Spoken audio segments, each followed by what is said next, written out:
and good Tuesday morning to you. Starting you out with a look across the area for today as we start out mild, warming up quickly here with sunshine to start the day. So look at 10 a.m. on St. Pete. Going to be already up to about 88 degrees, making a run into the 90s. So sunshine to start the day, but clouds building in, and we will be talking about partly cloudy skies throughout the afternoon, but still tracking dry conditions for today. So low 90s as we look ahead to about that 2, 3, 4 o'clock time frame. That'll come with winds out of the west to northwest, a little bit of a breeze being felt, and then very slow to cool off. So as we approach sunset, we're just barely getting out of the 90s, and we are going to have these more mild mornings as well with, look at all these 80s, which really cover pretty much all spots along the coast, from 84 in Crystal River to 81 in Clearwater to 83 right now in Sarasota, and then inland spots, still some cooler temperatures. 72 in Northport is the coolest here locally. We've got 75 in Bartow,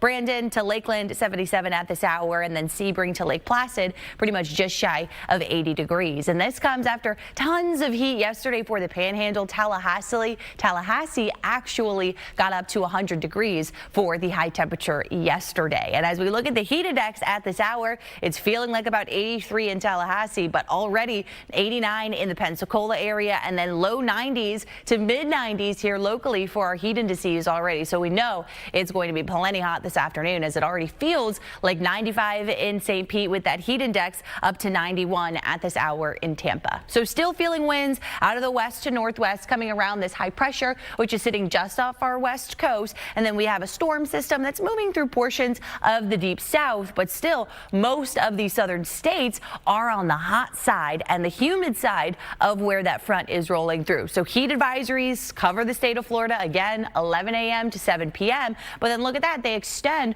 all the way out to places like Dallas and Oklahoma City under extreme heat warnings, New Orleans as well, and then tracking up coastal Georgia and the Carolinas, those colors in pink showing that extreme heat, then inland spots under that heat advisory. That's as this heat dome has been right here across the deep south and the southeast. That's going to start to weaken a little bit. So toward the end of the week, that'll overall drop the influence of the really extreme heat that we have been dealing with pretty much since the end of last week. We have had heat advisories every single day. I think we're running on day 5 to day 6 now, where we've been dealing with those across our Tampa Bay area. So as for today, there I mentioned to you some of those clouds around, but overall it's going to be mix of sun and clouds. 1, 2 o'clock, we'll watch for a couple of those stray showers and storms to pop up, favoring areas north of I-4. So it's going to be our Nature Coast spots, maybe around Polk County, seeing a couple of those isolated showers and downpours. Not really going to be able to squeeze out much in the way of any measurable or impactful rain. So maybe you just catch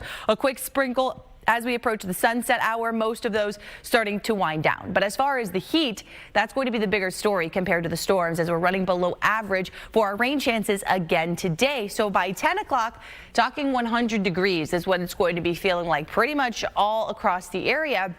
Topping out, though, in that 104 to 108 degree range for feels like temperatures as we get to those peak heating hours. We're talking 3, 4 o'clock, going to be well into the triple digits all across the area. And we're talking about 8 or 9 hours today, just like yesterday, where the heat index is going to be over 100. So just a lot of an extended time frame of that extreme heat. So for any of you working outside, just make sure you're staying hydrated, trying to take those breaks in the shade or in the AC as you can find them. Today is going to be the hottest, and then we scale back temperatures just a touch closer to normal. Our seasonal average is 91. So come Thursday, Friday into the weekend, we're more so in the low 90s. So not a huge change, but just enough where we scale back this extreme heat just a little bit for the weekend as we bump up those storm chances to back to more typical 40-50% coverage compared to today, where 20% of rain chance is almost generous, as most of us are just going to stay completely dry.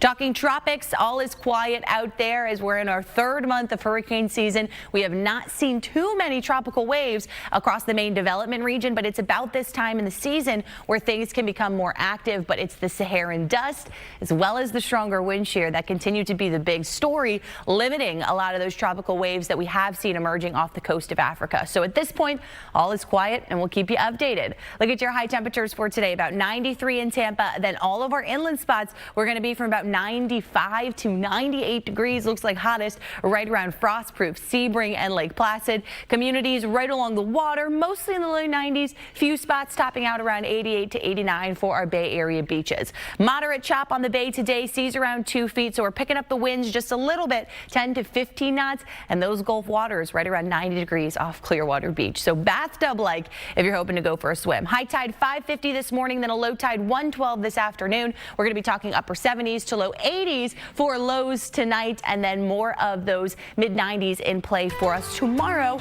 before those higher storm chances make a return.